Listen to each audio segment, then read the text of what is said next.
Warning, the following stunts are done by trained professionals. Actually, we're not trained. Robbie is just a dumbass and decided to do a drunken fantasy football podcast. The thoughts, opinions, and takes are ours and ours only. It is not our fault if you lose in fantasy football or sports gambling. Viewer discretion is advised. Holy shit.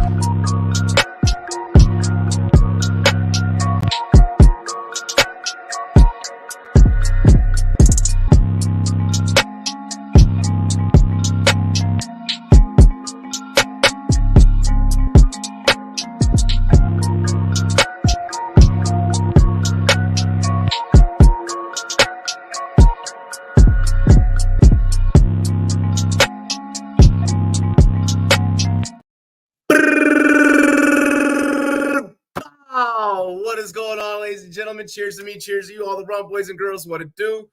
Super excited for tonight's show. We are going to get into it very, very shortly, but first we got to make sure that we pay these bills. Hey, yo, shop GLD, get like me. Link is down below in the description. You see I'm rocking my Dodgers chain tonight. Hey, yo, let's go ahead and just take it to the yacht real quick. I bought in Miami when no land, I got no understanding. Out of here, I'm burning, no turn me on, you can't understand it. In the club, posted up, they lit up, no matter where I'm standing. Drop GLD for the Cuban link, yeah, you see it there. Might spaz out on some taller shit, no on zero tolerance. Money conversations ain't hard to relate, it's hollering. See my net, they acknowledge it, good bring away your knowledge. Also, I would like to remind everybody about this year's Fantasy Football Expo. Tickets are on sale. Make sure you guys get your tickets. An extra 10 rooms were added at the DoubleTree for the weekend. So if you need a room, you know, there's still some options available. Still some Airbnbs available in the area. But this year's Fantasy Football Expo is going down. I will be there. I'm excited to see all of you again. And also, I would like to remind everyone to download the Underdog Fantasy app. Download Underdog Fantasy, available on iOS and Android. We are a Underdog show now. All right, let's go. All righty, ladies and gentlemen, let's get into tonight's cast and crew without further ado. What up, pimps and everybody? Drop it like it's hot. Drop it like it's hot. Drop it like it's hot. Drop the mic, FF. What's up? What's good, bro? What's up? What's up? Let's get this freaking party started. Bring it to the north. Let's go. Let's get it started really quick. Ladies and gentlemen, all the way representing the 666.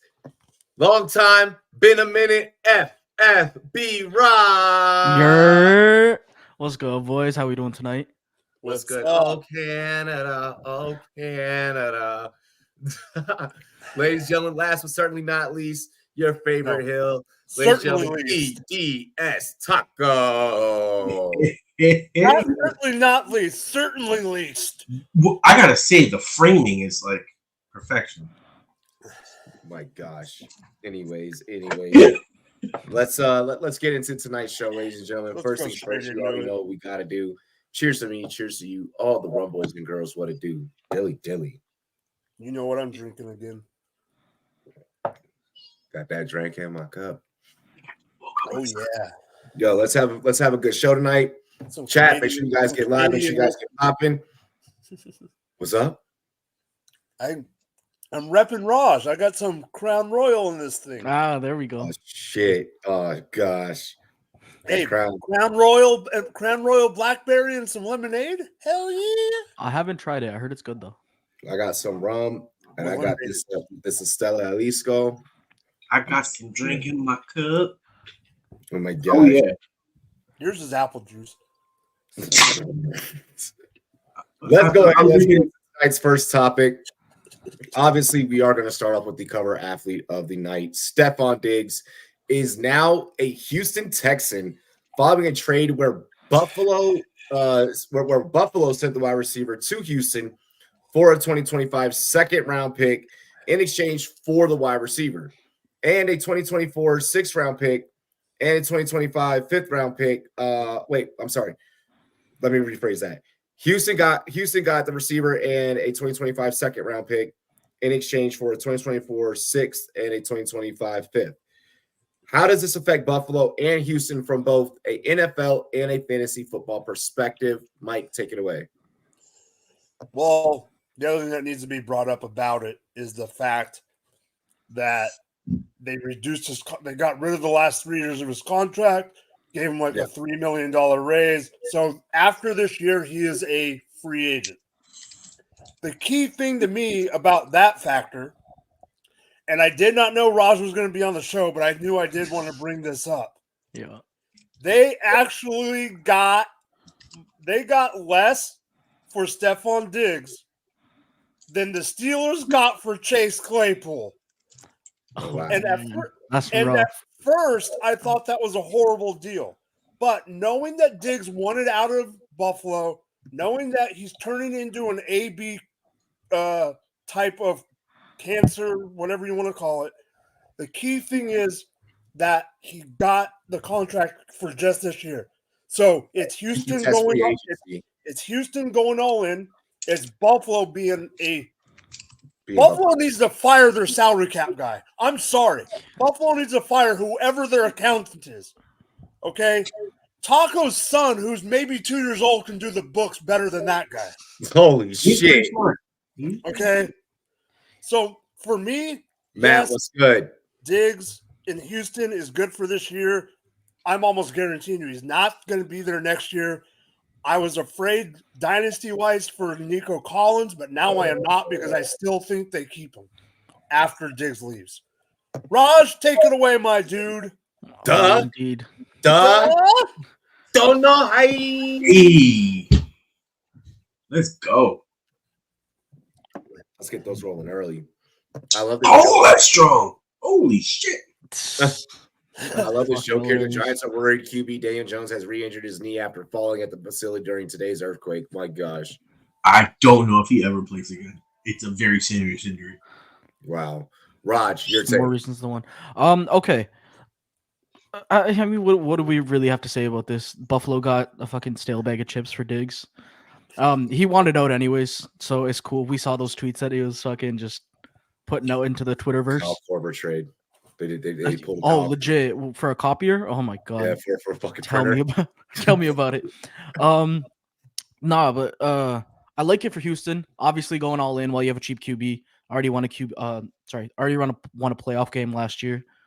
I'm cool with them going all in, and obviously fairly cheap. They didn't even give up a pick this year, which is fucking dream scenario for them. As for Buffalo, I like it because I was talking to Mike about this backstage earlier. It completely tanks the price for Brandon Ayuk. So fucking Omar Khan, go out and make a move. Let's make that happen. But Buffalo, damn, I gotta imagine fucking Josh Allen's pissed, eh? I don't know. So from what I know, it was there was a report, and it was brought up on podcast this morning. And I heard the clip. I know, man, Matt, you gotta get that badge back. Gotta put it back up there. But there was a report from I believe it was a team reporter, and said something to the effect of he didn't put it in his report back then, but now looking back at the Stephon Diggs trade, he kind of wishes that he did. Where I guess week one after the loss to the New York Jets, everyone else was coming up, to Josh Allen, kind of, being a good teammate, trying to lift him up. Diggs, I guess, kind of got in his face, and then Josh yelled at him and was like, "Bro, shut the fuck up! It's one game." So something to that effect. I get that, but again, you don't have a Stephon Diggs replacement. There's no one near as talented on that roster, right? But in the NFL world, when a player is a constant diva, I got one from Mike's team. I get that. Do you want to keep dealing with that? Which will kind of bring me into my next question. Do you think that maybe they go Higgins or they go Ayuk or they just go with a rookie wide receiver? They could. They absolutely could. I could see it happening. I think if they trade for I think it could be a rookie. If they trade for someone, it's Higgins. Mm-hmm. I could see that. I could see that. Higgins wants out anyways. When you have an accountant like that and you're facing the Bengals as one of your top teams, their GM from Cincinnati should be fired on the spot if he deals Higgins to the Bills. That's one of the few teams where if you give Higgins to the Bills, you'll face them in the playoffs and may have to have Higgins say, "Oh, you didn't pay me, so I went out and got 220 and 3 touchdowns."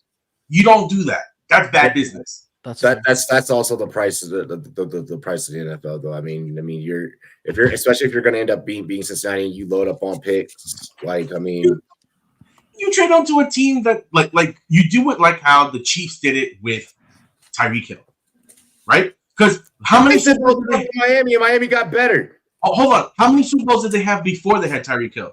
1. How many Super Bowls have they had since Tyreek Hill? 2.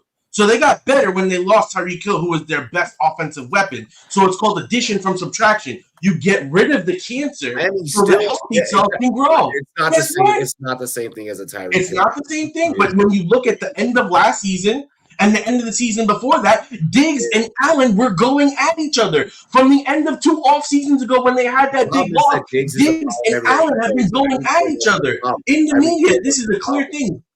Tyreek Hill wasn't a problem. Tyreek Hill wasn't a problem, but you know what? He wanted the big money. And guess what?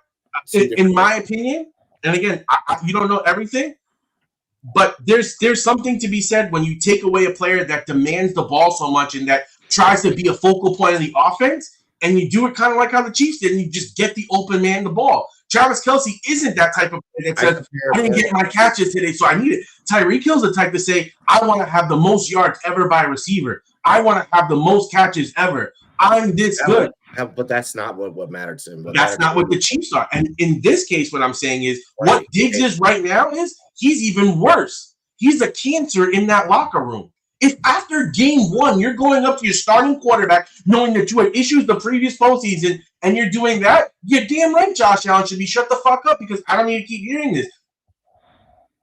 You just said exactly what I've been saying. What I'm saying, Diggs right now, it's a positive for Buffalo by getting rid of Diggs. It's a positive because now guess what? You have people that want to be there. Go find a young kid that wants to fucking take that role and make those catches and go get it done. Because how many drops was Diggs having at the end? Diggs was all happy when he was getting his catches, and you were watching him in big games make big fuck-ups, make big drops, and then you're paying him the money, and then you want to be a diva? I'm sorry, but that creates a lot of tension in the locker room, especially for a quarterback that has this shit publicly on TV all the time, talking about, are you getting Diggs the ball? What's going on with Diggs? Man, shut the fuck up. Let me go play my game. So for the Bills, I think it's an addition. For Houston, I think it's a plus. Because guess what? Now you have Diggs on a 1-year contract after you avoided the last couple of years. You said, you that good, buddy? Go show me. Go show me. And guess what? He balls out. He can go somewhere else and get the bag. And guess what? So, anyway, with Josh Allen, it's a unique standpoint because Josh Allen's going to continue to be Josh Allen. Josh Allen is still a good quarterback. And they can go out and they can, make a pass at either Ayuk or Higgins and still be totally 100% fine. Raj, sorry. You said it's a deep class. What about a second-round receiver? Like, Raj, I know that you're wanting one of them to end up with your Steelers. Sorry to burst your bubble. Not likely to happen. Probably not. Look, Diggs has not been known as the greatest teammate, whether it was Minnesota, whether it was Buffalo. We knew that this was going to happen eventually in Buffalo. It didn't really seem like I know that for a fact he was not allowed to be able to visit with the Chiefs. That was not going to be a thing that Buffalo was willing to do. That was one of the conditions. But he could seek out a trade with any of the other teams. Ended up in Houston. I think that it makes it a lot more fantasy friendly for Houston as an offense. I think that now there's a case where maybe you do go up and you reach for a CJ Stroud. You are already going to have to reach for Stroud. Now you're really going to have to reach for CJ Stroud. I think that all these receivers on this team become that much more dangerous. Dell as a 3 becomes more dangerous. Nico as a 2 becomes more dangerous. Diggs obviously is going to be the one. Obviously, we know what we're going to get for the most part out of Stephon Diggs, especially when he's in a new place. He goes to a new location. It's a 1-year deal where, hey, either if you're a cancer here on a 1-year deal, no one else is probably realistically going to pick you up. So this is kind of like your last shot, your last chance in town, which is with Houston. You're with 2 organizations. You blew up both of those. You were a cancer at both of those. The target's now on Diggs' back because now it's all about character issues with Diggs. But from a fantasy football standpoint, I think you got Joe Mixon in the backfield. Like you could take shots on any of these draft picks, and I think that you'll be completely happy with the way that your team is going to turn out. As far as Buffalo, please don't do the whole drafting a rookie receiver thing. God, no, don't do that. Don't be surprised. Don't be surprised. I mean, no, I'm not surprised. They don't have enough money, I don't think. It's to draft a rookie? Yeah. No, to get one of Ayuk or Higgins. Oh yeah. They can't get any of those guys. Money. They would make the available spacing. The mistake was signing Curtis Samuel to $30 million. I mean, he's probably the number one. Oh, that's ugly. How quick still the Texans locker room gets toxic Diggs and Mixon. That's going to be interesting. Those two in the same locker room is going to be interesting.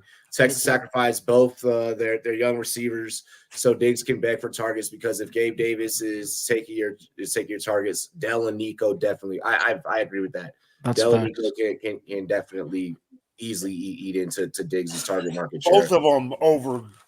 Yeah, Gabe, I can't play Davis. Yeah. Like the thing is with that offense, it's just going to be a week to week of which one you're starting or who you're starting.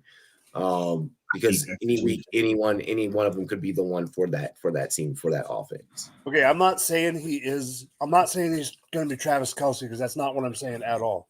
But are they going to try to pull a Chiefs where the Chiefs never, like those years where Chiefs didn't have a number one and try to use Kincaid as the number one like Kelce and then use the wide receivers as just pieces of the puzzle? They could do that. Is Kincaid that good though? Like I don't know. That's not yet. Yeah, I don't think he's that good yet. I don't either, but I'm wondering if that's I think you probably see them use James a lot more in the receiving game too. They could go that route. You're asking for Kincaid to have a position where usually it's a 30-year breakout. You're asking for year 3 to happen in year 2, and I think Joe Brady is egotistical to think he can do it. Yeah, I don't foresee that. I think they're just in a bad situation because you still got Knox there. Right, yeah, Knox is still there as well. No issue with Diggs being traded. My issue is what they got for him and the fact that they're taking a majority of Diggs' money. No, the Texans cleared out the last 3 years of it, so they solved that for Buffalo. Problem is that Diggs is an alpha. He demands the ball. He won't play second fiddle. That's one of the things that worries me. Yep. Diggs is going to get in his own way. Like I said, for Diggs, from an NFL standpoint, it's a character issue at this point. Like he only has 1 year there and he goes somewhere else. Probably ends up with the Cowboys or something like that. I don't know. When you bring in a dynamic personality like a Stephon Diggs, but his brother's on the team. That's kind of where it's like that connection. I think because there's always been rumors of the Cowboys and Diggs because of the brothers. Jerry didn't even bother, bro. When does Jerry ever bother? Exactly. That's not a surprise though. Like I could see Diggs wanting to go there, whether Jerry fucking cares or not. From what I heard, there was a report that Diggs did want to go and play with his brother, but there was never. That's what I'm saying. I'm saying next year though, as a free agent. I could see it happening next year if he signs there. Is Jerry still breathing? Fucking right. Moving on. Is this the one I take the hat off yet? Huh? Is this the one I take the hat off yet? No, you don't have to if you don't want to here. Kyle Pitts gets to keep number 8 with Kirk Cousins taking number 18. But hell, this isn't what this is about. How sold are we that Kyle Pitts can be what fantasy managers once dreamed of? Are you willing to take the risk or no with a Kirk Pitts? You know, it sounds like they're already talking. It sounds like they're already getting along. Mm-hmm. So, I mean, there's that. Taco, take it away. Oh, I'm excited. Oh, I'm fucking excited. Oh, yeah. You're talking about the guy that's always had all the skills. You're talking about a quarterback that, generally does good with the tight end. Kirk Cousins, an accurate passer. Guess what? Pitts was like, I just want some targets, man. And Cousins is up there actually saying that joke to everybody, laughing and yucking up. And full well, we know how many times Kyle Pitts be open He just didn't get the ball. We're looking like, yo, Kyle Pitts is open on that play. He didn't get the ball. That's not going to happen as much with Cousins. And tight end, let's face it, everyone's going to jump up now on, your guy from Detroit. They're going to be going hard for Kelsey. And, he'll probably fall in that range in where you feel more comfortable in taking your tight end.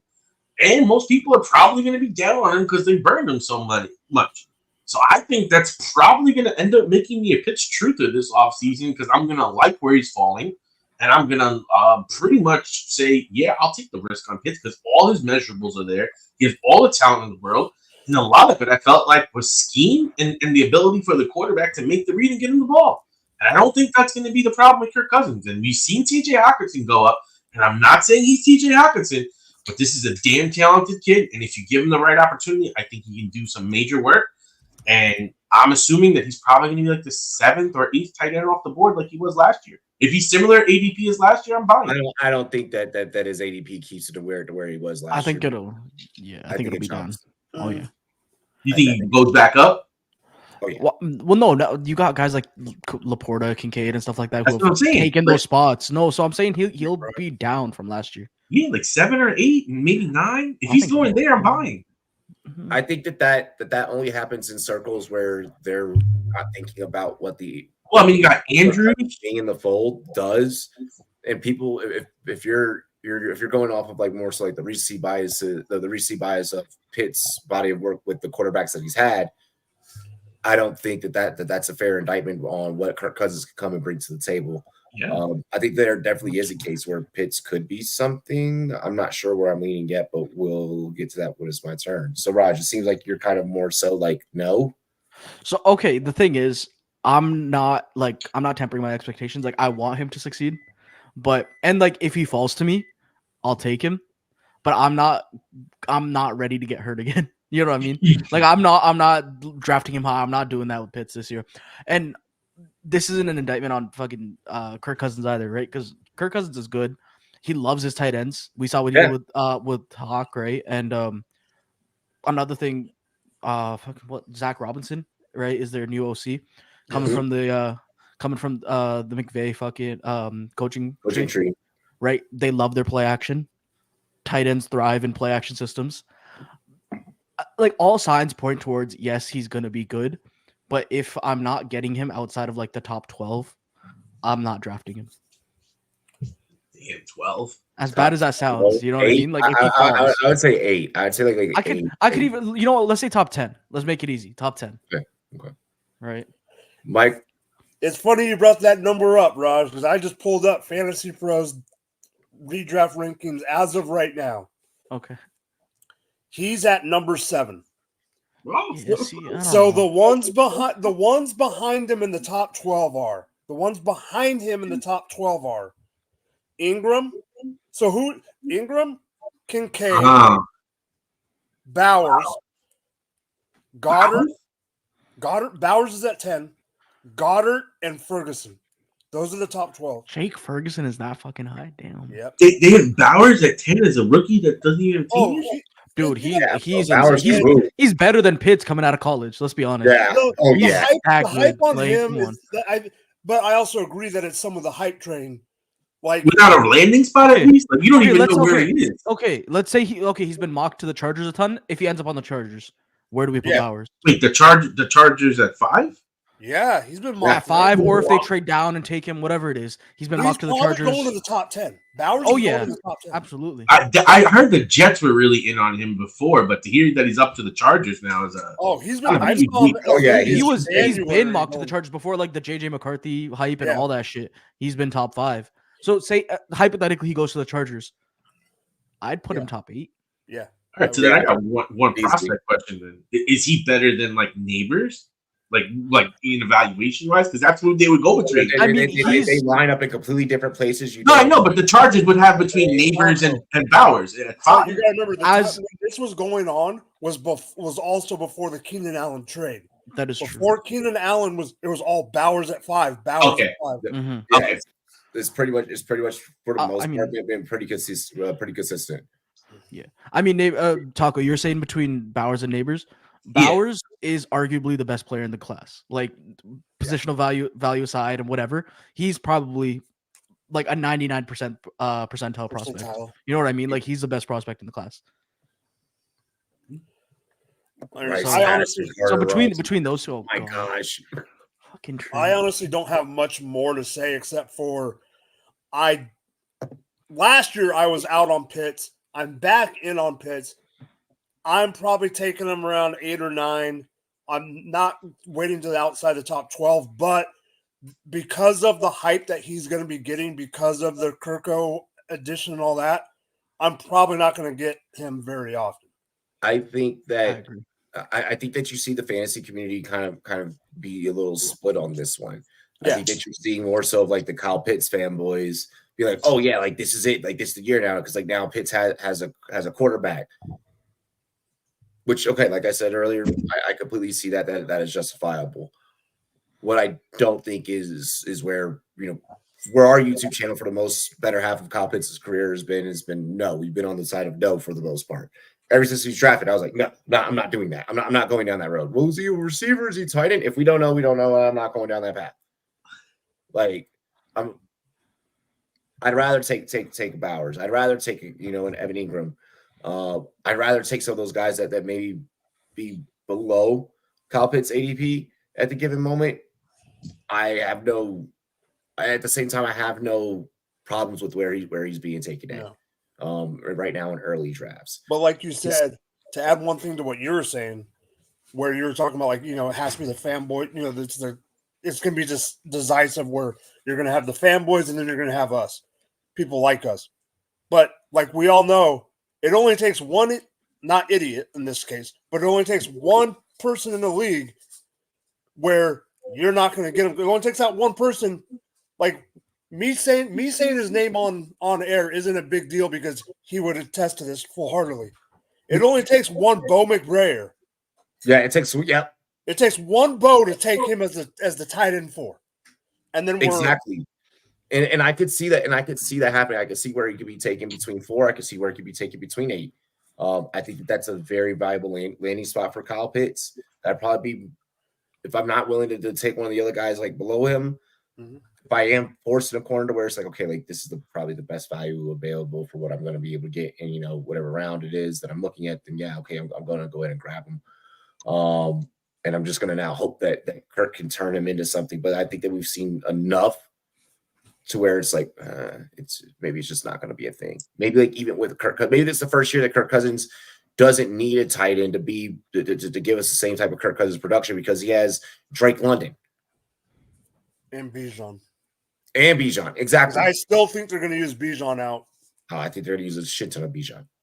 Mm-hmm. I'll really know how I'm really looking at Kyle Pitts once we start getting into the off-season training camps. Once we start getting into training camps, and I start seeing clips of him and Cousins like developing the chemistry, I think that'll let me know a little bit more. I think that right now, the whole like number thing is just like a tip of the iceberg of what their chemistry could be. Diddy, and we'll kind of see from there. Oh gosh. Right. I will say this one thing though. I totally agree with you on that one guy, Ingram. Especially if they don't end up getting anyone to replace Ridley, I think he's going to be stupid undervalued because he put up numbers with Lawrence. Of course, he has to bring it back to the Giants every take. No, he's on the Jets. What are you talking about? I know, but I'm saying because he was a Giant. I mean, that's a reach. That's a reach. Hella reach. But no, I'm excited for this new look Atlanta Falcons offense. I think that they'll be fantasy viable. They'll be fantasy friendly for you guys. Let's see here. This one may or may not be kind of a soft spot here. It's not the stadiums. I know, but still. It's the other one. I know. It is involved. It's not as big of a soft spot as you think. Rashee Rice was involved in a 4-car crash this past Easter Sunday when racing his Corvette versus a Lamborghini. recent reports suggest Rice has been working with local authorities, and that there was about 10.6, 10.8 10.8. grams of Mary Jane 10.8 discovered in the Lamborghini, which, according to reports, he was the one that was driving. This is a Class B misdemeanor in Texas, by the way. Yes. Thoughts on the situation, are you worried about how this affects Rashee Rice's fantasy value? Okay, this is gonna be controversial. My first statement is gonna be controversial. Boy, am I glad it happened now. And the only reason I say that is the last time the Chiefs had an incident with a wide receiver that could have got the guy suspended. It was less than 24 hours away from the goddamn NFL draft, and we panicked and drafted McCall Hardman because of it. Getting back to the situation at hand, I am a little concerned, but I am definitely not as concerned as a lot of people trading him away for peanuts in Dynasty. Okay? Okay, at Bro least we was don't smuggling have cartels. Lambos and Uzis, okay? He's admitted that he was driving the Lambo. He's admitting that he made the mistake of leaving the wreck. He's not trying to pin it on someone. And the only reason I'm bringing that up is he could be in a lot more trouble with the authorities if he wasn't owning up to his mistake. Do I think it's going to be a suspension? 2 games, maybe a little more, depending on what happens. Is it going to be this year? I highly doubt it. The way they're saying, the way other people that Robbie and me know in the circle that are attorneys are saying, they don't think it's going to be. They don't think it's going to be this year, probably. Yeah. So I mean, look how long it took for the Kamara case. I mean, that seemed like it took for freaking ever. So yes, I'm a little concerned, but I think that this year it's mainly they're gonna have to check him check him at the front door, put his heads on straight at the facility, get to work, shut up, don't say anything, and I think for this year it'll be okay. What works in his and I hate saying it like this. I don't want to use the word like it works in straight, but like the fact that like it happened in Texas. No one was hurt, unalived. Yeah, that's how you have to say it nowadays. Okay, I need to say something about that exact thing right there. For people trying to freaking compare Rashee Rice to a certain person, unnamed, that played for the Las Vegas Raiders, those people need to shut the hell up. I'm sorry. No, it's not.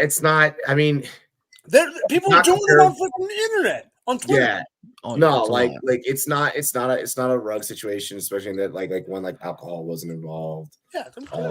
But given that happening, like, and it's only been like what 2 years since then, right? Yeah, exactly. I could see like if it's the NFLPA or whoever being very like cautious about how they handle it.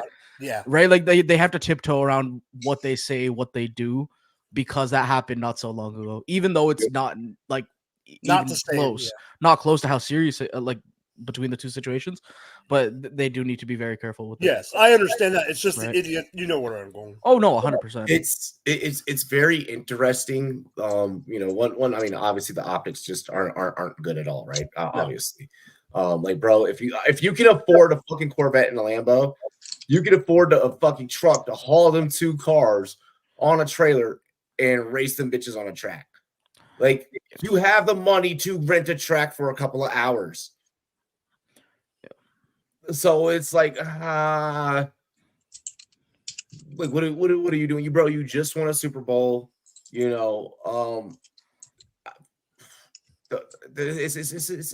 a mixed up bag of emotions. Yeah, I've said enough for now until I know more. Yeah, Raj, how do you feel? Shoot. I mean, I kind of like sort of gave my take. I don't think it does much, right? I mean, he's still ultra talented, right? We know that. Shit, I have a ton of Rashee Rice that I'm not selling, especially not for any, like I said, stale bag of chips. Not doing any of that because, to be honest, he'll probably get a slap on the wrist, even like just because of how it played out. And if he gets a misdemeanor for the substance, he does it. it'll happen. Sure. I think if he can prove that he was sober when it was happening, he'll be fine. Yeah. Right. He'll just get like a reckless driving charge or whatever. I also saw, like, to Mike's point, people bringing up the who. A lot of people are also talking about the Jalen Carter thing from last year, Oh my comparing God, it to that, that pisses me off even more. right? Which was also a fatal accident. So I don't think you can compare it to that either, right? But at least no one's like very seriously hurt at the end of the day. Yeah. That's a big thing, right? Like, at least no one's hurt.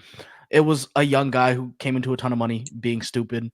At home with his homies, like, Legit, right? Like, shit happens, and I'm not trying to like just wipe you're not away trying his to action. Like, downplay it. I'm not not downplaying, not saying like, oh, he didn't do any wrong, but it's like, at this point, it is what it is. No one's hurt. That's what I'm glad about, and I don't think it'll seriously affect him. Yeah, I'm more so like happy that no one's seriously hurt. If you're able to take advantage of someone sailing, cool. But I mean, I don't think that right now. I feel like you gotta hold on to receipt rights until you know for a fact like what's gonna happen. Right now, we don't know.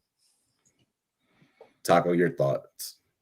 Yeah, I think you guys pretty much, hit all the key points. I mean, we don't know exactly what kind of sentence is being handed down. I mean, considering that he left the scene of an accident like this, you figure that, he's going to get some sort of need to come up with a lengthy court case, which, again, like, furthers what Mike says. He might not even get suspended this year.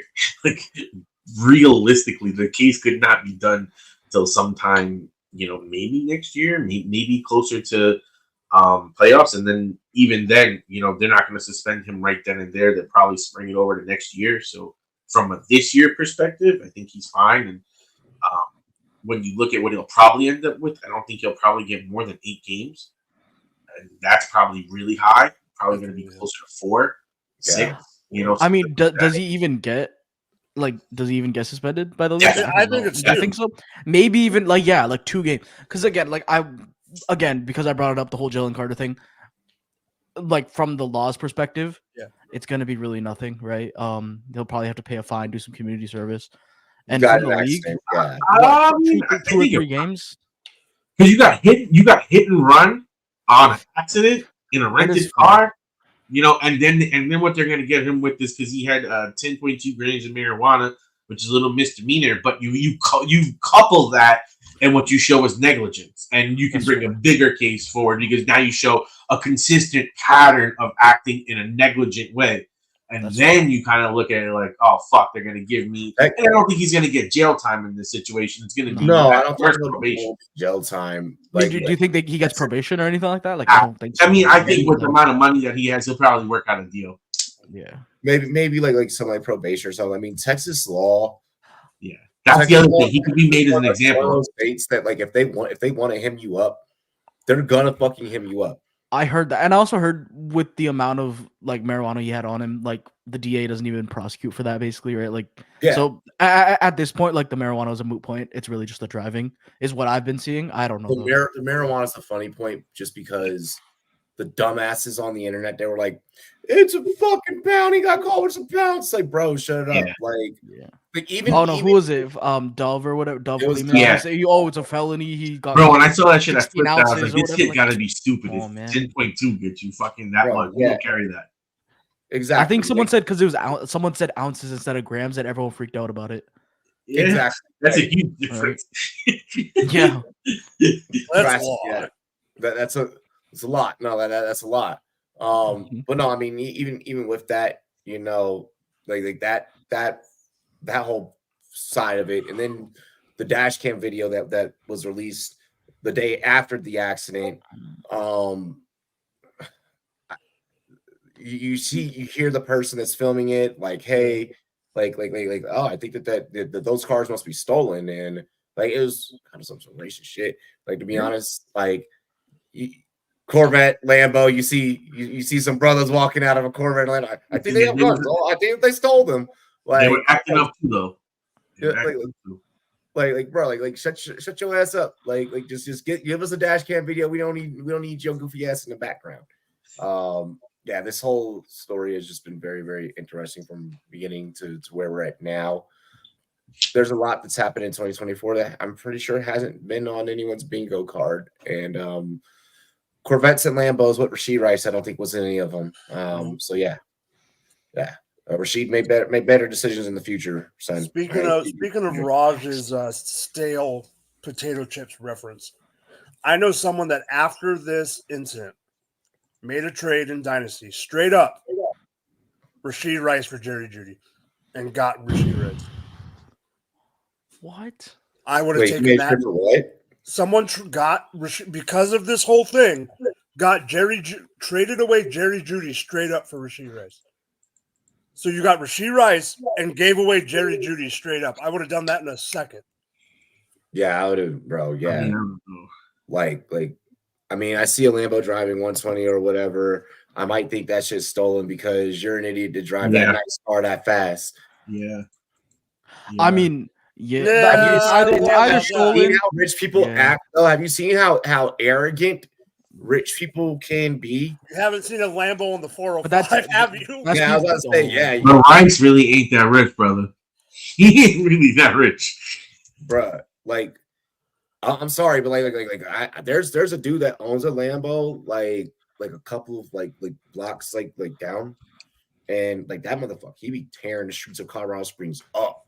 I don't even think they give this dude tickets at this point because like there's no point in even going after him. It's probably a bigger detriment for the cops to try and go after cars like that than it is like I mean. Yeah, it was a Urus, wasn't it? Yeah, wasn't it a Urus? It was the Urus. Bro, my thing was my favorite. I think my favorite shit that I heard. I think it was Gilbert Arenas. I think it said he was like, "Motherfucker, you thought that you could beat a Lambo? He was like, you thought that you could beat a Lambo? No, it was Shay Shay. It was Shay Shay. Yeah, no, like, bro, like, what are you doing? Like, you're in a Corvette. Since when are Corvettes beating Lambos? Like that, I'm sure you do some aftermarket shit to one. You could maybe do some things, but I don't know. But yeah, enough about that topic. Now rip the heart out. Now rip the heart out. Now rip the heart out. Just rip the heart out now, so I can get over it. I mean, I was gonna do wait? Really quick. Okay, no, do that then. Yeah.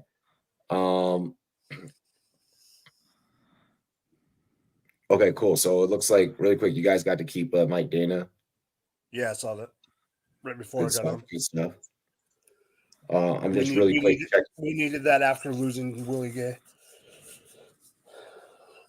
Okay, so yeah, right now nothing breaking or nothing crazy happening in the NFL world. So that's good stuff. We're gonna get into halftime. Let's see here. We are gonna get into plot. We got a GLD commercial, and then Sugar Mom, and then we'll be right back.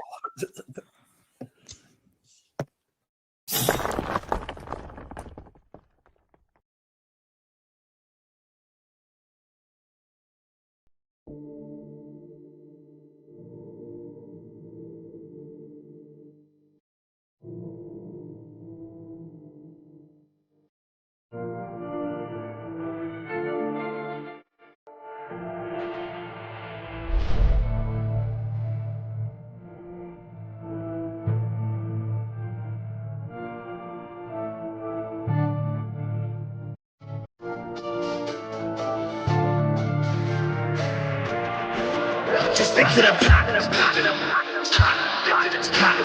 Just stick to the plot. Hey, stick to the plot. Hey, stick to the script. Sometimes you get what you get, so don't try to do what you shit. Just stick to the plot. Hey, stick to the plot. Hey, stick to the plot.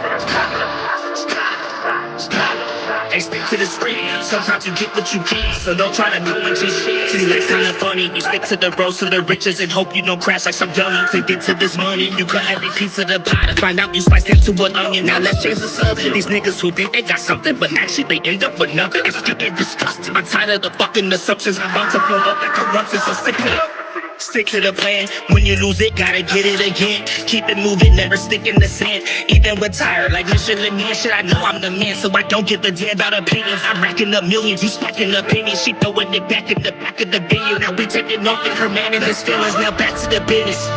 Back to the lab with my niggas. Actually back doing laps in the trenches. It's my second home. I ain't have to go visit. I stay resident, embedded to living the life of a nigga. By day we just niggas. At night we the victim. The life of go get 'em, so I'ma go get it. I stick to my plan. I still on my mission.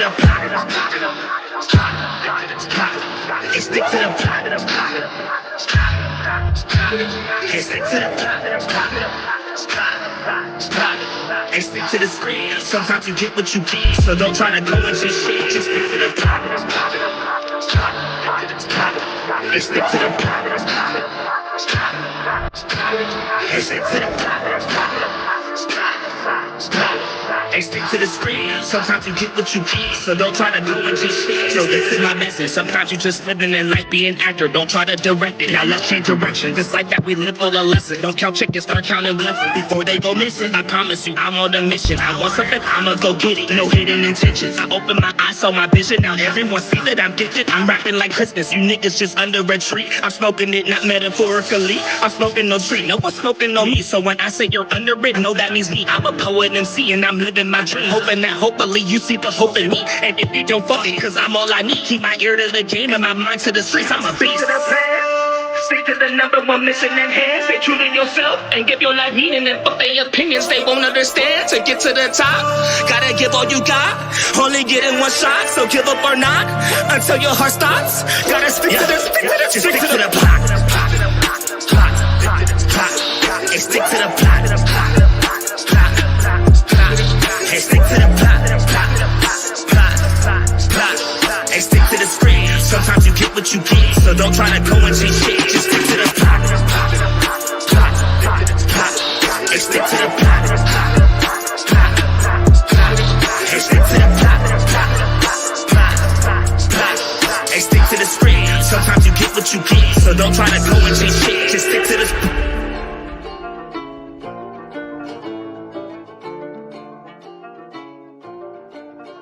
Hop out in Miami when no land, ain't got no understanding. Out of here, I'm burning, or turn me up, you can't understand. In the club, posted up, they lit up, no matter where I'm standing. Drop CLD for the Cuban link, yeah, you see it there. Might spaz out on some taller shit, no one zero tolerance. Money conversations ain't hard to relate, it's hollering. See my net, they acknowledge it, good friend, girl, when you're not.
You don't have to worry, it's my time right now, cause the boy about to blow up. They gon' pay me before I show up. Why you hating? You don't know us. Never make it what they told us. But we don't listen to haters, we just keep. Alrighty. We back. Let's get into the second half of the show. Yo, really quick. I want to shout out stand-up comedian Josh Johnson sending me a nice little personal invite to his show coming up here in Denver. You guys have never seen this dude stand up. He is fucking hilarious. I highly recommend it. UD Glazers, Caitlin Clark getting clapped by Nika Mull. You don't have HVL guarding you all the time. Ooh, yeah, no, she took advantage of Heather in that first game. I'm not glazing. I'm doing a show right now, but if y'all hop over in that Underdog Discord, I know that the homies is over there reacting to the game right now. Mike's been up in the Discord. He knows that shit is fucking perfect, bro. You got us, the three of us, in there at the same time. Holy crap! I be having like you and Gator up in that motherfucker, like, bro, like I be having that joint. And then we're talking smack, and the other guys are like, "What the heck's going on here?" Nah, bro, it's so much fun. It's so much fun. We are back, second half of the show. Y'all know the vibes. Cheers to me. Cheers to you. All the Rumboyz and girls, what it do? Dilly, y'all.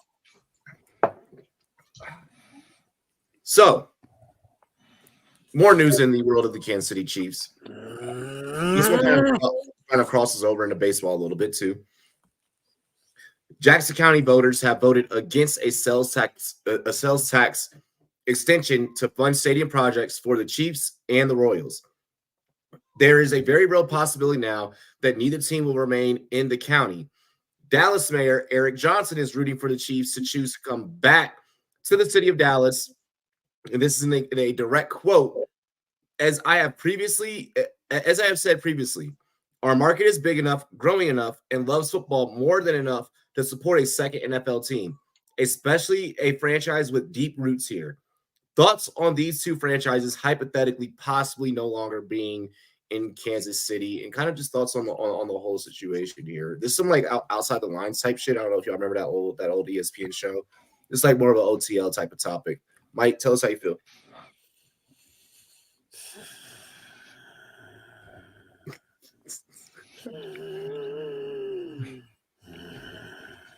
All right, here we go.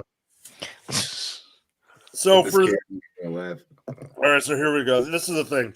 So what it boils down to is the Royals want to move to downtown Kansas City, a couple blocks away from where the parade was and all that general vicinity.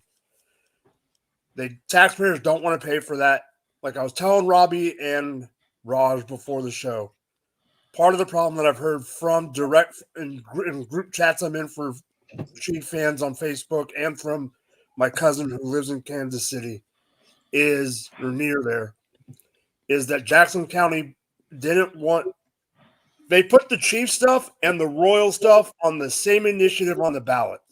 Yeah. If baseball stuff was separate, there's a good chance we wouldn't have this problem.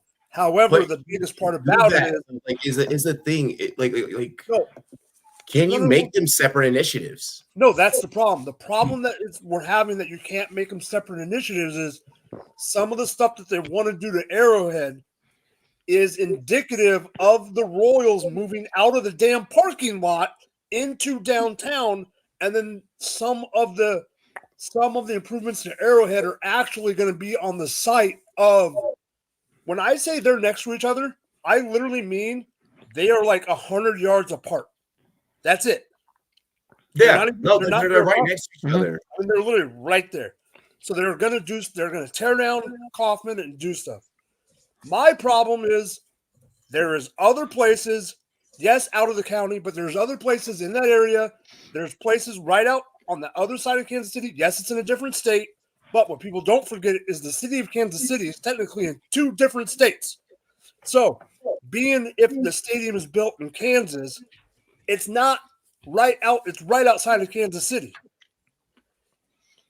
The one thing I'm going to say that is going to shock Robbie and Taco and probably Raj too.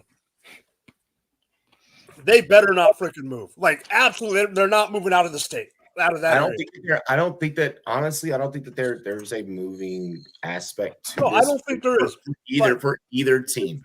I If don't feel there like absolutely was, if there absolutely had to be, I would not be upset of going to Dallas for one reason. That's we were before. We're moving. That's why. That's where Hunt had originally. Before we moved to Kansas City, we were the Dallas Texans. Yeah, but I don't like it for some fact that you guys have established so much roots there. No. KC. I'm not. Oh, trust me, I'm not. Like, that's not what I'm saying. It just doesn't for our era, for our generation, the generations that are coming. It doesn't feel right. I don't think that I'd rather move there than say, move to Salt Lake City. I don't think Salt Lake City could financially fucking. No, but I'm just saying a team that has. I'm just saying SEC can barely fucking support the Jazz, bro. Yeah, I'm just saying a city that doesn't have a team yet is what I'm saying. Like I don't think that it would be like anything like that. Like I don't see like being like like OKC or. No, I just want them to move to Kansas and call it a day if they have to move, but I don't think they're going to. You think you guys go over the border? It's literally. I mean, it's not very far over the border. The city is no.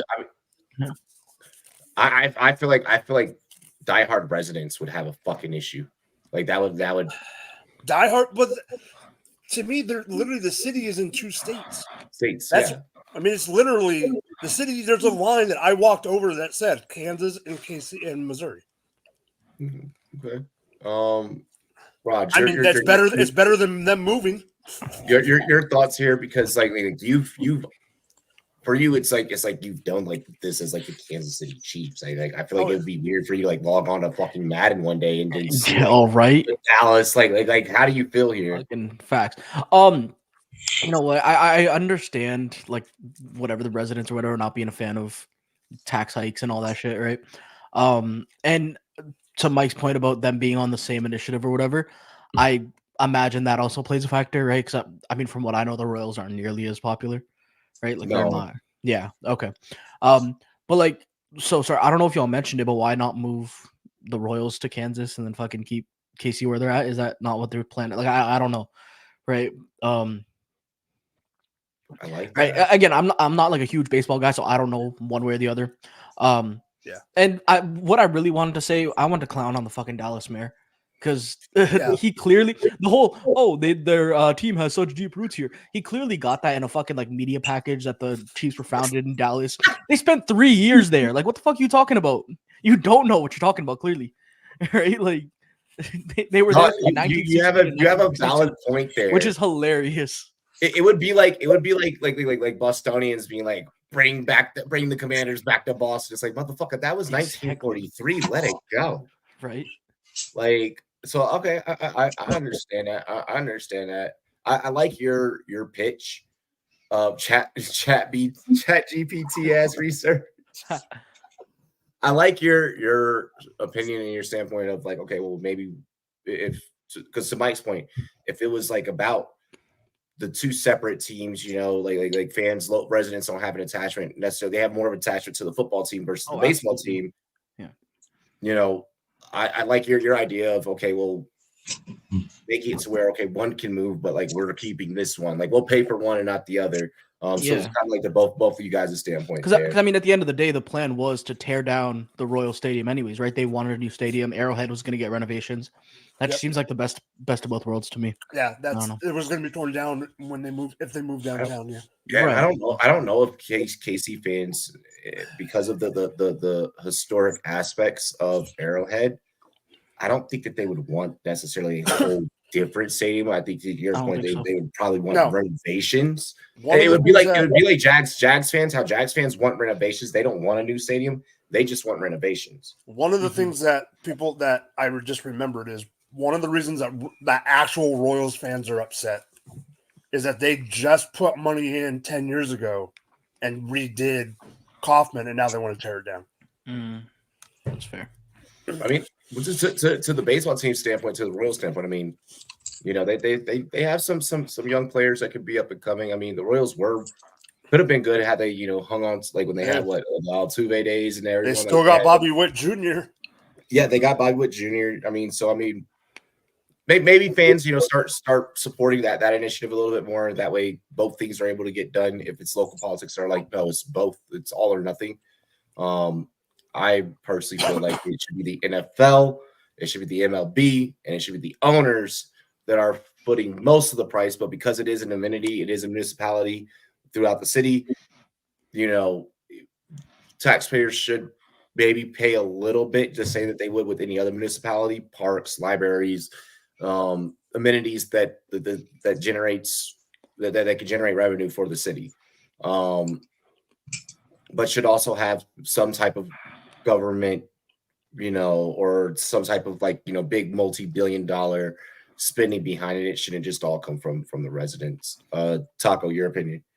This actually is happening not too far from, far from where you're at, but like in New York, like with Buffalo. So Buffalo, they're choosing to rebuild the stadium. Taxpayers have chosen the other option. So, you have a different perspective. I think that was more of an initiative from our governor that really put forward with that Buffalo stadium. The other part about that is that for that portion of the state, it generates a lot of income, and I don't necessarily agree with it because when you look at it, these Kansas City teams are worth billions. They are hugely profitable. They make money hand over fist every fucking year, and they want to sit there and ask taxpayers to fund $1.5 billion so they can get a new fucking stadium. Are you kidding me? How much money did you make? Are you're making all the money? You're increasing ticket prices. And now you're going to say on the other end, I want you to pay for it. No, they're not making enough money, right? They can't fund it. They need taxpayers to fund it. I don't think taxpayers should fund the whole fucking thing. No, that's it's a 3 cent tax that would generate $1.5 billion for the project, right? I get that, but my whole point from the beginning is the new stadium is not the Chiefs Stadium. They're going to renovate that's that. the Royal Stadium. The new stadium is the Royal. It's completely separate. And I agree with what you're saying. There's a lot of intricacies to it where it's like the Royals and the Chiefs being intertwined. Plus, maybe you want to approve it, but maybe not approve the stadium where the location is. And like you said, okay, move them to a different location that they have more space. Maybe it's not the location they originally wanted, but move them there. And that kind of also was not allowed on the way that this ballot was. Well, because the only place to move them is in a different state, so that ballot that county that's doing the vote is only in the state of Missouri. So, like you said, it's kind of failed from inception, and I think you could do a separate resolution and figure something out. But there's no way the taxpayer should be paying any part of the money for this at any sense of the word.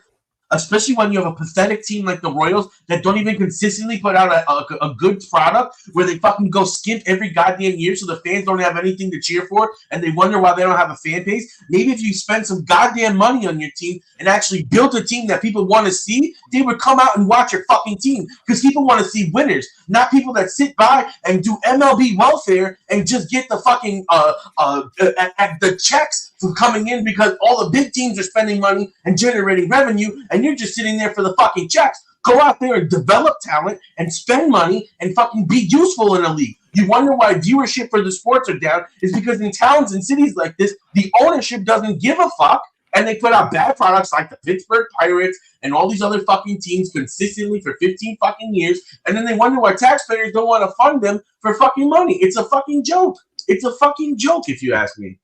But that you just proved my entire point. Thank you, Tucker.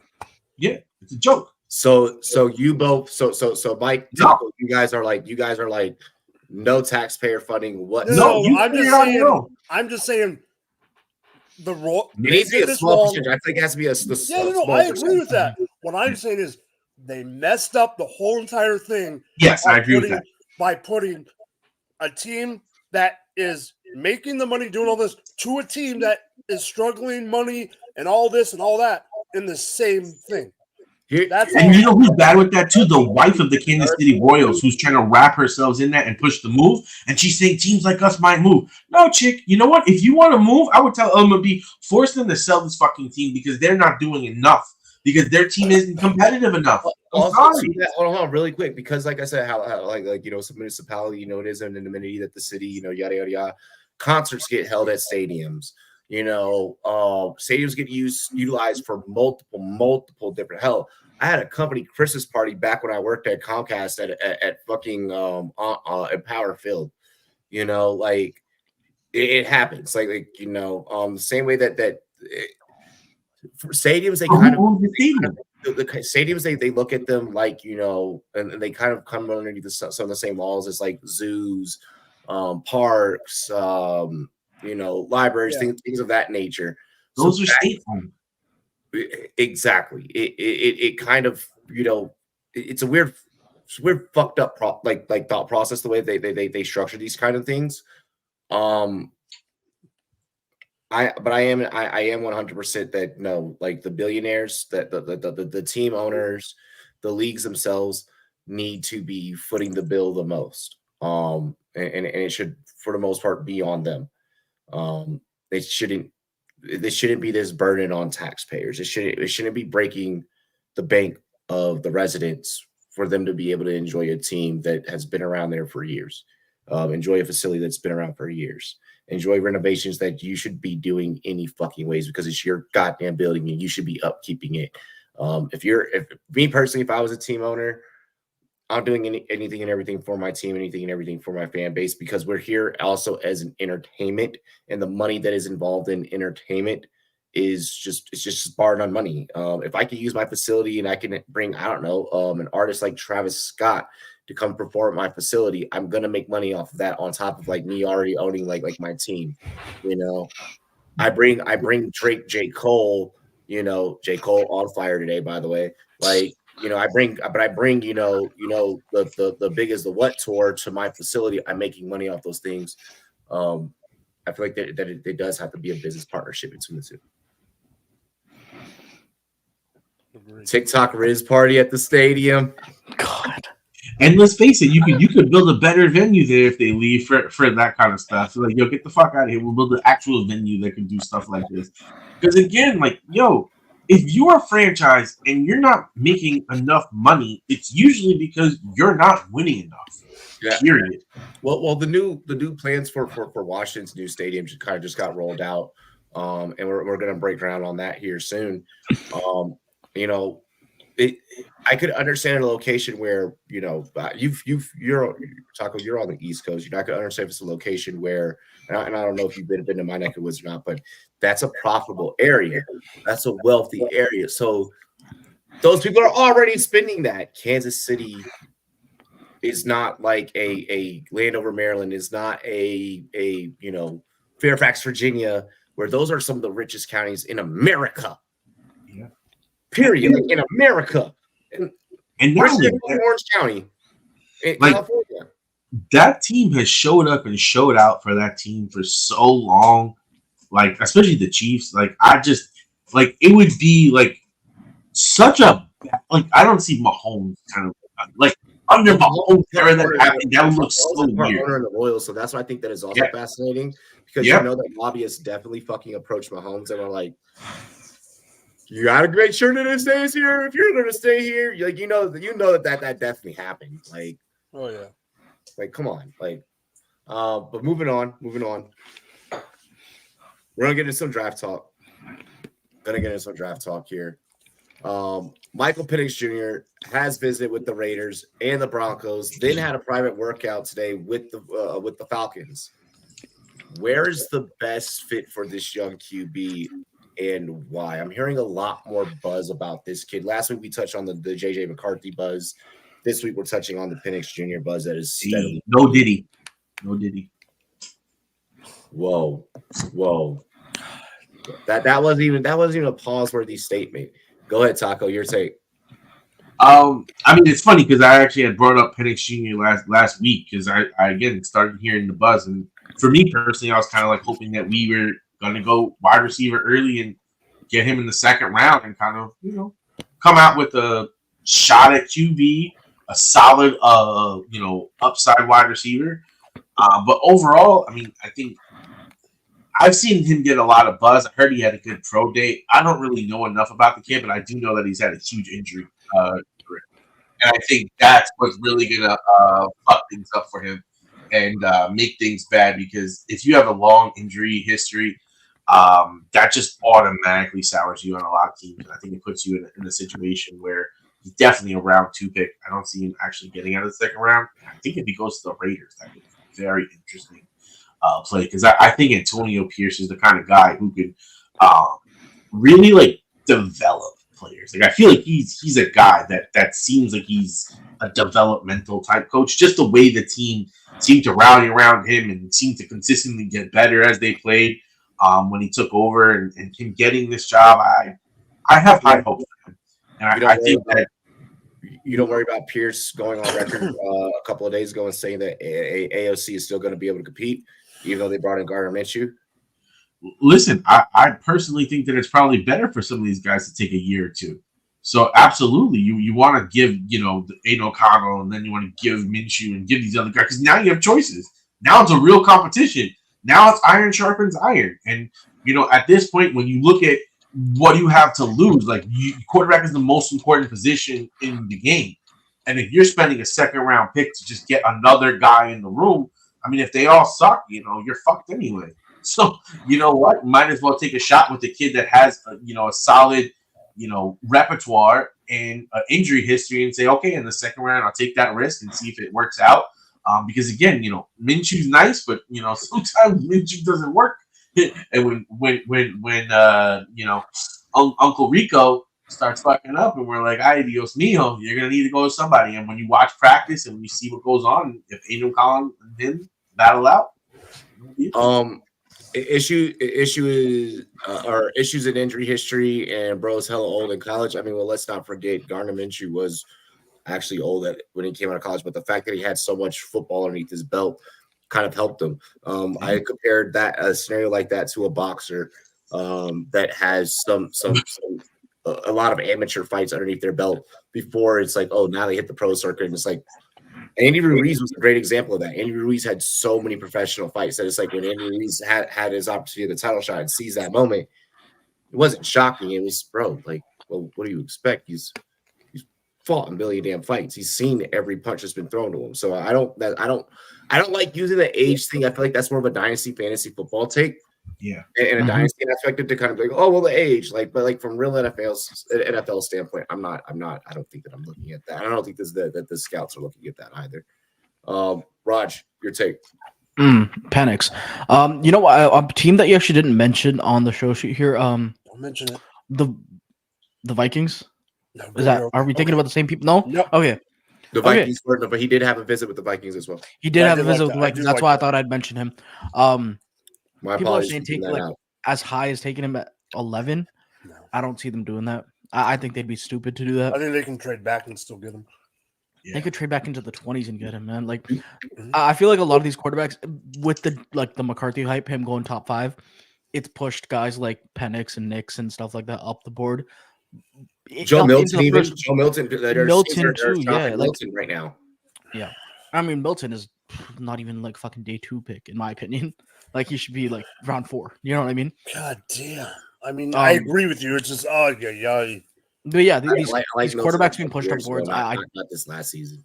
I know. But yeah, definitely a second rounder, not a first round guy in my opinion.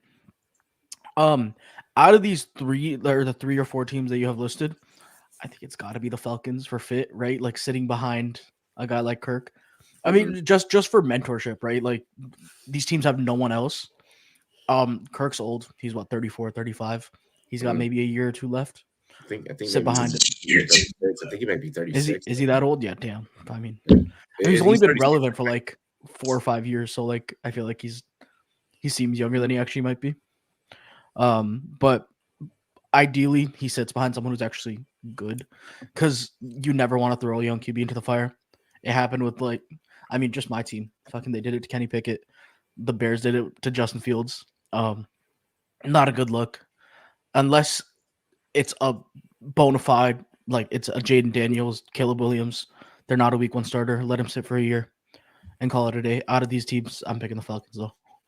I mean, I mean, hell, and also, kind of combining some of the things I said, and then with what you just said, I mean, he's played football before. That is true. He has a lot of football experience at a high level at that, and produce at a high level. So I mean, God forbid something were to happen to Kirk Cousins mid-season, I wouldn't mind calling Penix number. As bad as it sounds, you're not wrong. Yeah, I don't mind that. Like I'm putting a guy into the fire. Okay, well, you got to sit behind Cousins for a little while, and like at least your resume, you worked this job before, you've done this job before, just not at the NFL level. So I mean, I feel that. Mike, can you repeat those teams that he visited? Raiders, Broncos, Falcons were today. That really quick with the Falcons one. That one was also a private workout. Yes. Okay, so that's all you need to tell me. In Minnesota, he did meet with. Yeah. I just want to make sure that the team I'm going to bring up, I'm accurately saying what I'm about to say. I 100% agree with Raj that being behind Kirko would work. Yeah. I 100% agree that he's probably not a first. I think the hype, like you said, Raj, the hype with the JJ's pushing those guys up, and I think it's going to trickle back down to where it should be. The team that I think he could end up on needs a lot more help than QB because they have a QB. But just like Taco said, just like Raj said, and just like I know you agree, certain quarterbacks need polishing. Certain quarterbacks need to sit behind a vet. There are a few quarterbacks. I mean, there are a few coaches in the league that have the knowledge and the ability to help a quarterback, help someone groom with the help of a guy at starter. A team that I am bringing up is not one of the teams that he visited.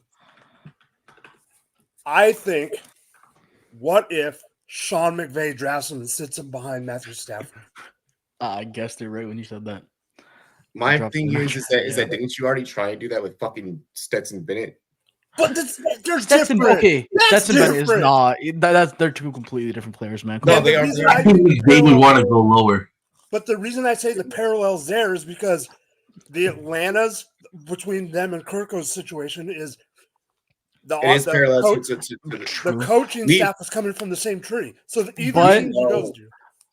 I mean, but if I were to say something, instead of doing a Penix, why not someone who's closer to Stafford? Robbie mentioned him earlier, a Joe Milton, just a fucking guy who can chuck the ball 90 yards down the field, right? And just, I mean, I just wanted to throw the name out there. What's the guy's name from Tulane? That's another one. I don't remember. Goddamn. Pratt, yeah. That's the one that you could get late too. That's fair. Let's face it. There's within our circles amongst our colleagues, there's always going to be talk of the top guys. No one's ever looking at, let's say the injury never happens. Like, we could very well be talking about, making cases for Anthony Richardson and CJ Stroud as top fantasy football picks in 2 QB leagues next year. Yeah. Like we could very easily be having that. Hell, shout out to Underdog. You know which 3 are going back to back to each other in most drafts? Mahomes, Stroud, Richardson. That's what's happening in drafts right now. Can I tell you, man? Real-time data. No, it's Stroud right now. Stroud. I tweeted it today. I mean, for God's sake, Stroud is going right now, as in a lot of startups, as the number 3 quarterback in dynasty startups behind Mahomes and Allen, and then Stroud. With the way the prices of those quarterbacks are and the value of the later ones, I think that's lowering the value of taking round 5 is where you can get them in single big board. Round 5 is where it's literally going Mahomes, Stroud, AR. It's because people are wanting that upside. Yeah. I'm sorry, but I think that if to you guys' point about if he were to land in a position to where he could sit behind a guy for a little while, I love having Penix on a dynasty roster. Where he could then eventually take over, or if the current quarterback, maybe God forbid something happens, he takes over, boom, now I have Penix. even if Penix were to land, I don't think that we would see this if he were to land in Denver. I don't think that we see this if he lands in Denver. I do think that if he lands in Vegas, that we are talking about a very real quarterback competition where Aiden O'Connell, I'm sorry, does not even stand a chance between him and Minshew. No, it'd be between Minshew and him. And it would immediately become Minshew and Penix. And I think that if I'm Minshew, I might be a little bit worried. If I'm Minshew, I'm like, the only thing that is saving me from this guy taking my job is if injuries rear their ugly head for him again. But if this kid could go out there and ball, I mean, honestly, it'd probably be better if Minshew plays for like the first half, 3 quarters. First 5 weeks. Let Minshew play for the first 5 weeks. Penix, I would say longer, honestly. Let the kid get really ready. Like, because that's the thing. A lot of times, I feel like a lot of these kids, you get in early, you're not ready, you start messing up your mental. We're never recover. This is, and I really blame it on the whole Sean McVay effect. Okay, once it was the new no Diddy hot young boy genius head coach thing like from that era on, it was instant gratification. It was, we need to find the next Sean McVay. When it was Mahomes that Kay wants to see, we need to find the next Mahomes now. Oh, we need to find the next Burrow. Oh, we need to find the next Justin Jefferson. You're looking for I'll use your team as an example. We need the next Saquon. When generational talents and just people that are that damn good at their job come about, you thrust them into positions. That's why when we get into this final take, I mean, when we get into this final topic, there's going to be some bold predictions to where the average NFL mind may not be thinking about some of the things that we've mentioned and that we're going to talk about in this next take. Oh, I need to go first. We're going to be going bold predictions here in a little bit. I mean, but to the point, to the topic of Michael Penix, I think that this kid we could very well be talking about this kid for a good while. I'm not going to use the phrase years to come because there is that age factor.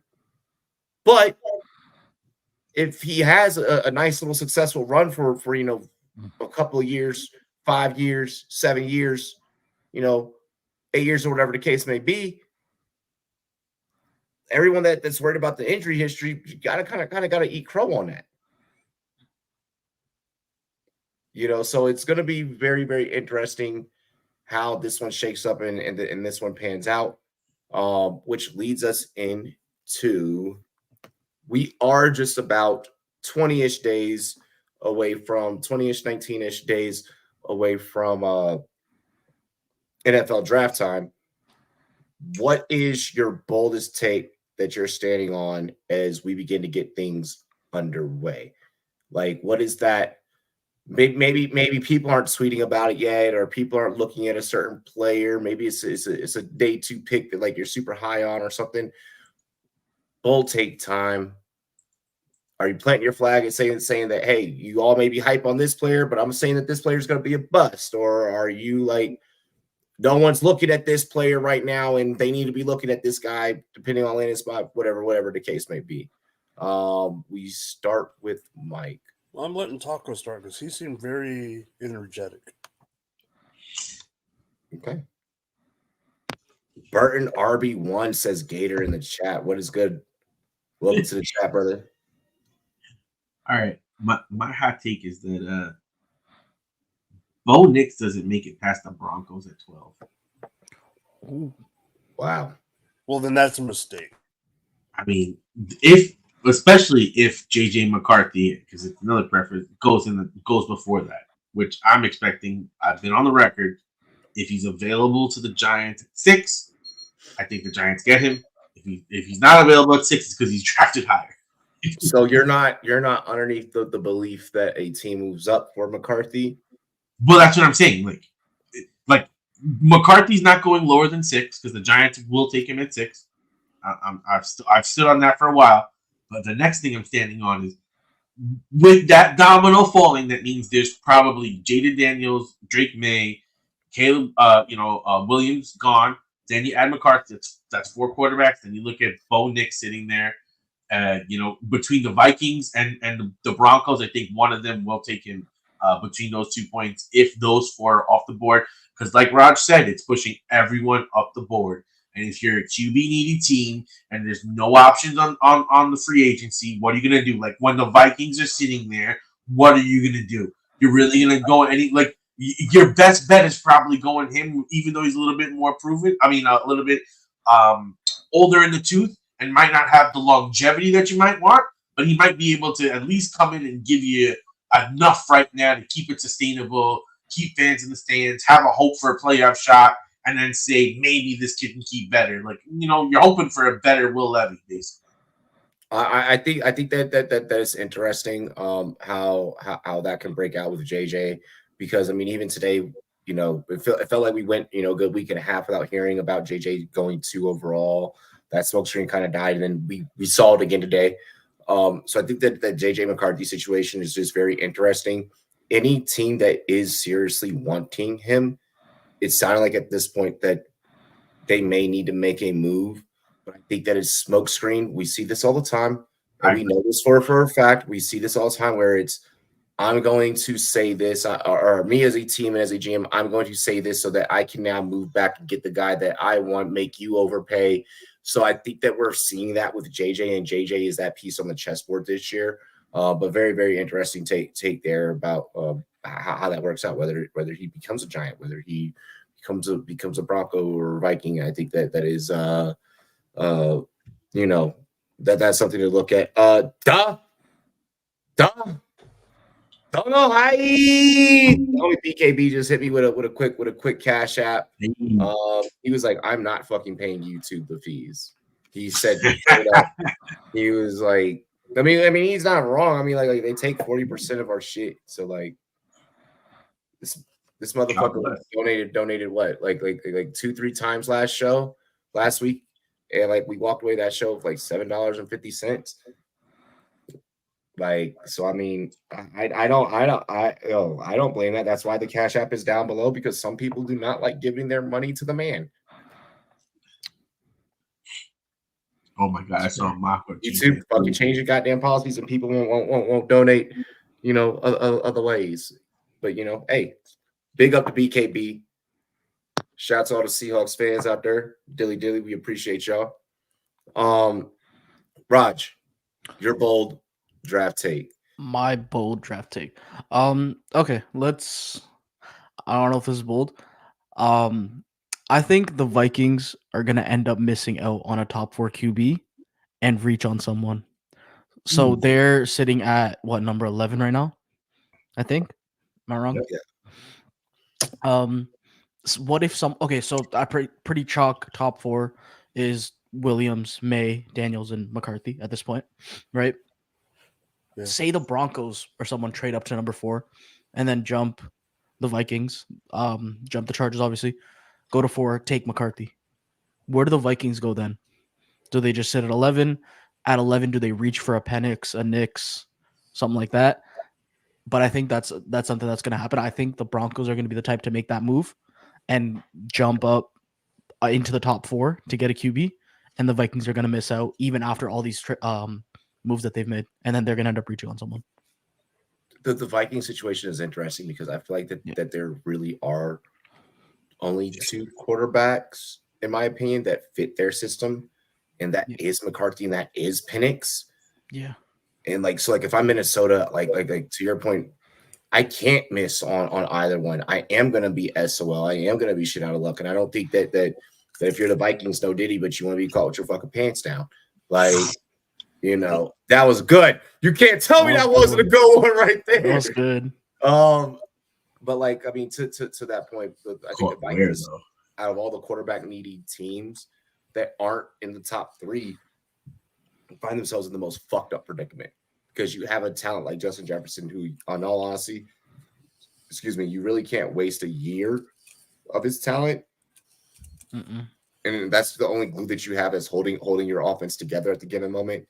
Within the skill positions, at least, they're in a tough position. They need a quarterback. So I like the bold prediction of they just whiff it on everything. Like, I love the prediction of like they just pull a Dallas and like they're like, yeah, we're gonna go all in, and they don't really go all in. Right. Jerry, eat your fucking heart out. Mike. Yeah, baby.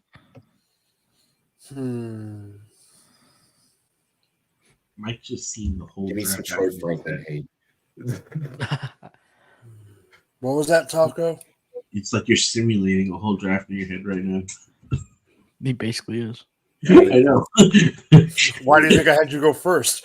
I know. I was like, fuck, why I come off so eager first? This isn't as bold for people like me, Raj, and Robbie, but I can't think right now for some reason.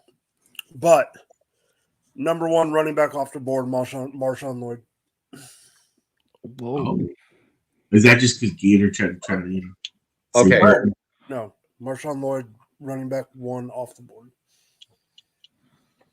Hold on. I gotta to where? How about that? I gotta find this stat. Now I gotta find the stat. And why do you feel that way? Because let's see. I think he's the most. He's not even well, Lloyd isn't even. If we're looking at adjusted production, just adjusted production. Your highest ranked running back right now in just production, yes, is Jonathan Brooks, 88th percentile. I know. So please give me, because I've heard many people be high on Lloyd. So here's part of my thing. He's one of those guys where Brooks is injured now. Him and homeboy, why can't I think of his name right now? Audrey? No. Okay, so Lloyd and Trey Benson were injured earlier in their careers. Lloyd was injured when he was at the other USC. Taco probably doesn't even know what school that is. The other USC? When he was at the other USC on the East Coast, South Carolina, he got hurt. Then when he goes and transfers to USC out here to the Trojans. He had okay production, and all of us that know college football could agree that defense was so garbage that they weren't able to use the running game like you did in Texas and like you could if you had a good defense. To me, Lloyd I like him overall, and I think he translates to the NFL, and he could be the number one running back off the board. But I do think Jonathan Brooks ends up in that stupid town in Texas with Jerry fucking Jones.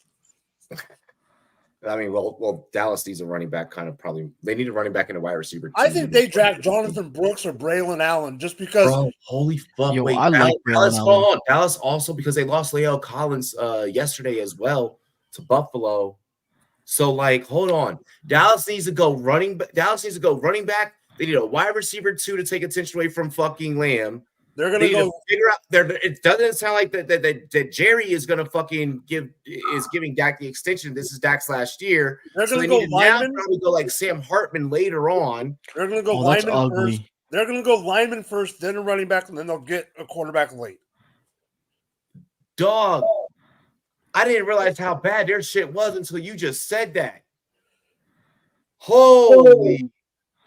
Robbie, the only two running backs on their roster are Malik Davis and Deuce Vaughn, who is as tall as freaking Taco's Did they son. keep Dowdle? I thought they kept Dowdle. Dowdle's What a the free fuck agent. is Dowdle gonna do anyways? Yeah. Unless they re-signed him, he was a free agent. So they would Just fuck shit up. Okay. I don't, this isn't my bold prediction take, but like now, just kind of going off what Mike said. Okay, yeah, that was basically have to go Brooks.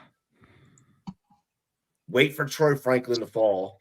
Maybe they grab Franklin, who I think is going to be a fucking bust. I was high on, and then Combine happened. We need to talk about that later. Not today, but later. Troy Franklin is a 50-50. Like we don't know what's gonna happen there. Like they're gonna need to patch up the offensive line. Like, bro, that's fucking crazy. That team's gonna have a whole new identity. Well, yeah, because Steven Jones is gonna be running it. Look, my take. My bold prediction now. See now you guys have given some good ones. Like I don't know if I want to go with what I originally anticipated, but you know what? Fuck it. Like I still am. I think that it's mighty weird that Rice isn't getting a lot of attention considering he is Jerry Rice's son, and I think that Rice low key actually might be better than I'm not gonna say like better than his dad or anything like that. No, but I think that he is better than what is being put on. A lot of times with these talents that come from like big family trees may or may not get overlooked because Caleb Williams was so huge at USC from a celebrity standpoint. I think that it was very easy for the recipient of a lot of what Caleb did got overshadowed. I think that Rice, when he gets into the NFL, I see him tearing shit up. I see him absolutely tearing shit up. I think that this generational class of the Harrisons and the Rices and maybe even Luke could possibly be something. I don't know what Luke is going to be yet, just because of size and stature. But those are like I really think that Rice is going to be something. I'll actually give you guys my top 3 underdog wide receivers right here in the exact order.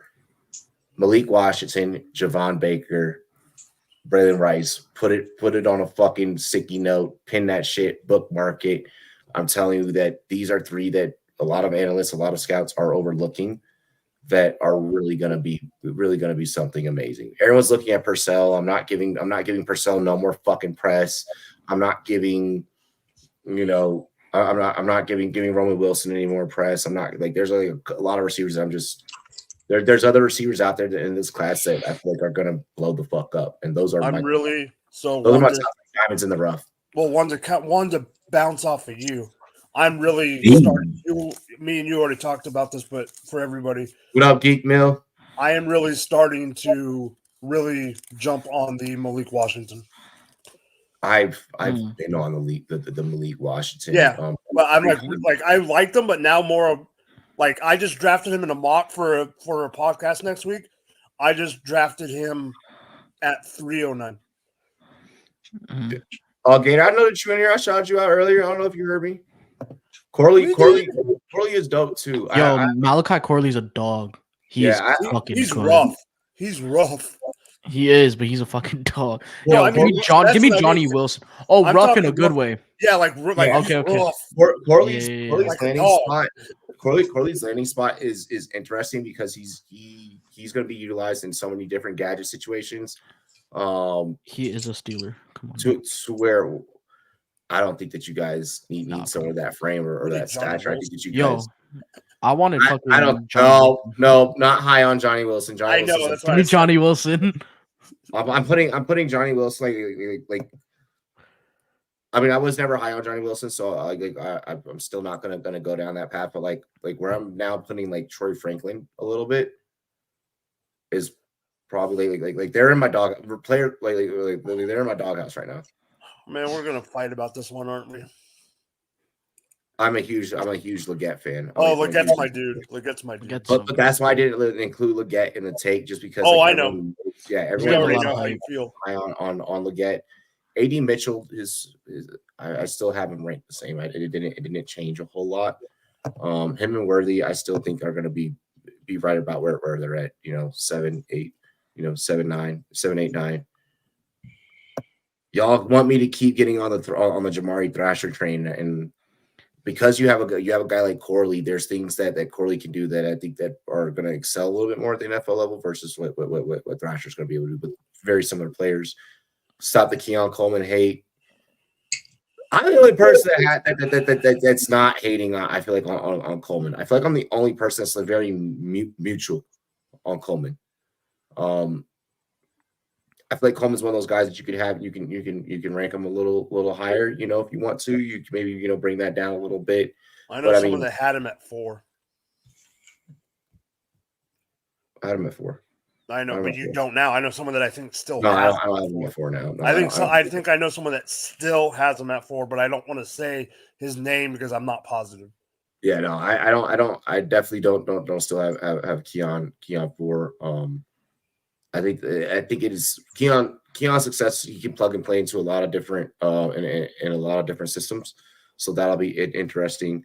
AD Mitchell should be in Pittsburgh. I think Pittsburgh needs a big body. Pittsburgh needs to find and jump out the gym. AD Mitchell is not the priority though. We need a lot more before we take a receiver in the first. Yeah, exactly. And like if they are like okay, you know what? I'm gonna make Raj very happy. Let's see it. If somehow Leggett fell to the Steelers, oh my God, bro, done. Like you guys need someone of that size, someone of that stature. 100%. Like, hold on, let me pick up my mouth. Yeah, legit, bro. Russell Wilson. I don't even. Goodness, Leggett. Oh, don't even love the guy. I'm on fire right now. Don't even. I love Leggett. Let's be nice. Don't touch me at all. You dig what I'm saying? Coleman is Kelvin Benjamin. Holy shit. That's so disrespectful. Fuck. Damn. I mean, hopefully you get those productive seasons out of him that you got out of Kelvin Benjamin in early years in Carolina. If AD Mitchell falls to the Chiefs, just give them the Super Bowl. No, I don't want Mitchell. I don't think that. I don't think the Chiefs panic because they brought in Hollywood Brown. So even if anything were to happen with the Rasheed Rice situation, I don't think they. I think there's one or two that fall we take, but I don't think Mitchell is one. Probably Wings to Leggett. No Diddy. That's crazy. I saw a bunch of McConkey to KC. I don't know if I like that either though. That is rumored, but I don't like that. I don't think I like that either. I don't see the. I mean, it's Andy Reid. He can make any player kind of fit his system, but I don't personally see it. Just because of the way that Mahomes constructs the field. I think that Kansas City coming into this year, they want to be wham bam, thank you, ma'am on offense. Go play high power, high fast, score a lot of points. Yeah. You like with Mike? You like Worthy? Or no? I'm not. To the Chiefs. I'm not jinxing it. Oh yeah. Okay. Fair enough. I think if that fell, I don't want them to move up to get him. But if he fell, I think he'll be there. I don't think he's a like. I mean, obviously the 40 just shot him up boards, right? But like, I don't think. Okay, here's my thing with this. I don't know if I like that. When I first started by my career, I was like, yeah, like fucking, player comps all day. I don't think that I can do it now. Like I harder than people think. One, they are harder than people think, but two, like it's just from the other side of things, I've seen the pressure that it puts on some of these players. Like when you get to know them, you get to meet them, you have conversations and shit. And I think that's why like I kind of just can't do it. Where it's like, bro, Devontae Adams comp is wild. That's insane. I would do like no disrespect obviously to Odunze, but like an Allen Robinson, like a Chicago Allen Robinson. I could see that. Or like a Cortland Sutton from this year. Like this year, Cortland Sutton makes sense as a. I can see that. I just feel like going jumping out the gates and being just like one of the best receivers. Like no, you don't do that. It's like because then like y'all may not think so, but like players will say this all the time. No, I'm not on social media, motherfucker. I know that you're on social media. Like, how the fuck do you think we even got to know each other? Like, I know that you're on social media, So I don't know. I don't know. Like it's like, bro, like I know for a fact that your fucking agent is on social media. Your agent's telling you what social media is saying because some of those things can, especially nowadays, or your dad. Half of these people's now it's their parents or uncles. It's their parents and stuff. Like I don't know. Like I've gotten away from doing player comparisons, or at least putting them trying to put them out on records. That just I don't know. I want these guys to succeed and be their own player. That sounds fucking crazy. I know there's some people like, fuck you, do player comps, pussy. Like, well, look, like it's just I like doing player comps with people who don't watch college because there's a ton of people who don't. Yeah, right. But exactly. Like the one next to you. I love them. Yeah. I mean, I'm getting good for the draft, man. That's why I know. I just love giving you a hard time. Yeah, listen, man. I embrace the anti-college take I have. Fuck those people that like to make all the money before they give out that NIL shit. You know what I mean? Hey, fuck you, bro. Shit, I'm all for it. I am all for it. I'm for NIL. I'm not for waffles and beer. Anyone? Waffles and beer sounds fire. I'm doing I have pizza tonight because I'm barbecuing. I don't know, man. I don't like drinking, especially with sweet stuff. Like that's just weird. I like kegs and eggs. I never really got down with that. You don't necessarily have to like put syrup on the waffles, bro. Like there's whoa, who eats waffles without syrup? There's multiple ways. Waffles, you don't have you been to fucking Europe? Don't answer that question. But no, he's Dubai. Been to Dubai and he's gonna rub. Tell me what I saw in Dubai. Nothing but work.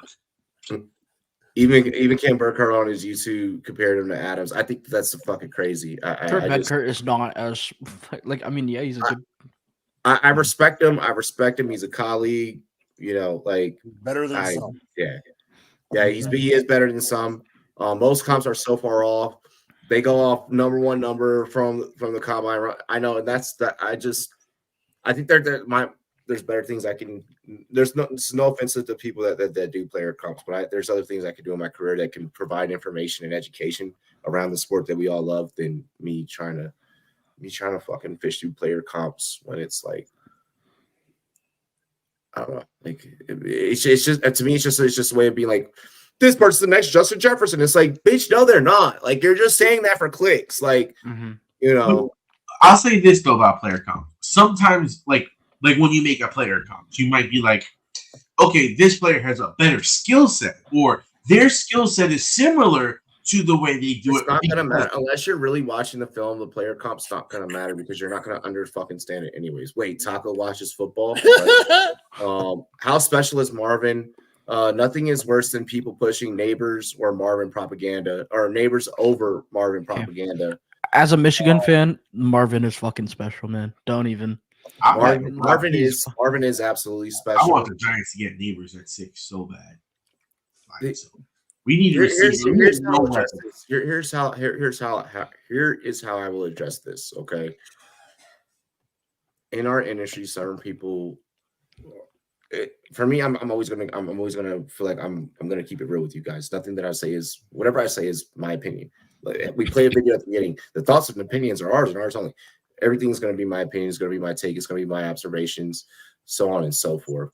For me to sit here, watch film, break down film, come to you guys as an analyst and be like, "Yep, I could fucking put Neighbors over Harrison."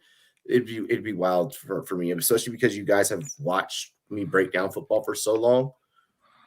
Like you got a lot of you that have been with our channel for the last 6 years and shit. Like, come on, that I'm not putting Harrison over Neighbors. It would the day that you see me put out a video Neighbors over Harrison, is propaganda. Like the machine probably told me to fucking put that video out. Like, no, bro, it's Harrison over Neighbors all day. Can you maybe make a case that, okay, well, like if Neighbors came from a Hall of Fame dad, then maybe, but like at the end of the day, Harrison just provides a unique set of skills that makes him a problem for motherfuckers on opposing defenses. That was a Taken reference if you didn't get that movie. But no, like I'm not here for the clickbait. It is Harrison over Neighbors. There's no point in even going. Why do you think I don't even think we wrote that on the show sheet, Mike. Have we ever put that on a show sheet? Like as long as that conversation's been going for like last month. Yeah. I will say this. I won't bring up who it is, but I'm like I said, I was in a mock draft for someone's podcast. And at the 101 in the Superflex draft, the draft pick was Malik Neighbors. More power to them. Wait, I've heard people have a lot of high takes on them. But 101 Superflex mock, Neighbors 101. That's just stupid. Like, I mean, I'm sorry, but like, as a fantasy football player, why?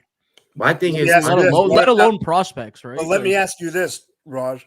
Because there's debate in this mock draft. What if that was MHJ? God damn it! Would you? I have MHJ in a tier of his own for receivers. I was trying not to. Damn it! Well, everyone knows who it is now. Yeah, I mean, I understand it. I get it, but the whole thing. I mean, like, I don't get it from the standpoint that like it would be something that I would do. No, I wouldn't do it. Here's the thing with fantasy football. Like, for all we know, Neighbors ends up like in a position to where like he's the one, and then like we don't know what's going to happen. That's just one of those like you're taking a stab at it. I mean, but research, analysis, and film tells us Harrison is tiers, separated. He's in a tier of his own. I'm not saying it caused people want to when people realized it had happened 4 or 5 picks in, people wanted to freaking delete the draft and start all over and make that guy take another. That's how bad it got, and it didn't happen, but it became an issue. Especially, well, I mean, if it's a mock for research, you want it to when you publish it for the public. No, that's why I was trying not to call him out. Yeah, you want to replicate real life data and research as much as possible. So I can understand people wanting to be like, okay. I also do know that this person has also done that in a real rookie draft. But that's going to be the large outlier. No, hands down. No, there is always a large outlier, so it's good to have it for your data set. I mean, it kind of represents. No, but when you're doing research, something like that happens. But realistically, Neighbors is going 101 in the Superflex League in what, less than 1% of leagues, I would say. So does that really matter? That's just I don't know. I wouldn't take it into consideration. I agree. I mean, especially like if you're Caleb Williams right there, right? I mean, why the fuck? For me personally, I agree, Gator. For me personally, to answer that question, Gator, it is Neighbors over Odunze, but not. I can watch film on both all day and just be like, damn, like both are so talented. I don't mind anyone that has Odunze over Neighbors. For me personally, maybe it's because of how I played the position. Played a little bit more. Better than this. How many of those do you have in the top 10? Huh? How many of those receivers do you have in the top 10? Of a Superflex rookie draft? No, in the real NFL. Because he just asked how close his Neighbors and Azunier. Do you have all three of them in the top 10 this year? All three. I think all three. I can see I think Odunze could go number 9 to Chicago if Chicago doesn't trade out. Yeah. Bro, Odunze in Chicago would be beautiful. It'd be beautiful. I mean, we're at the end of the day, if you're hopping on a camera, if you're hopping in front of a microphone, none of us are beyond criticism. No, you're good. You're good. Yeah, none of us are beyond approach. If I say something on record that could be outlandish or whatever, I obviously always want to be held accountable. But you know what? He could be right. Like he could be right. Exactly. Like that's the other thing. He can still be right. Nothing's happened yet. Exactly. It's unlikely. Gator, we're about to sign off. We're actually that was the last topic was our bold predictions. I'm like now just like fucking around with the chat. I'm about to dip, yeah. Other than that, this has been the Rumboyz Fantasy Network. Make sure that you guys give us all a follow. All of our Twitter handles are literally like on our name tags. I don't know if anyone has ever noticed that or not. I mean, I'm sure you have. We've only been doing this for fucking 6 years on YouTube, Twitch, etc. Give us a follow on Twitch. Check us out on Twitch. Check us out here on YouTube. We are live on X as well. Friday nights and Friday nights only. I'm going to be honest about the Twitter lives. Rumboyz After Dark will probably be the only product heading into the NFL season that will be live on Twitter. Our other products, Rumzone and such, may be transitioning. But hell, yeah, we'll see. Hell, Twitter, if you want to fucking keep us on our own platform, pay me. like this is a business at the end of the day. Twitch. Yes, UFC 300 stream is coming soon. Ooh, we are debating because of what we are allowed to do in certain communities and what we're not allowed to do. We are debating if that is going to be a Discord and Twitch exclusive only. Right now, I am going to go ahead and I'll spoil this right the fuck now for you guys for UFC 300. That is going to be a Discord and a Twitch thing. We're probably, because of some of the shit that I want to do, giveaways, prizes, run audio. shit like that. YouTube's just not gonna let us put that production up. Like it's just not gonna be not without it getting flagged within the first 30 minutes of it being up. So if you want to enjoy UFC 300 with us, put the word out right now to join our Discord and to join us on Twitch. Like I want to see you fight somebody live on stream.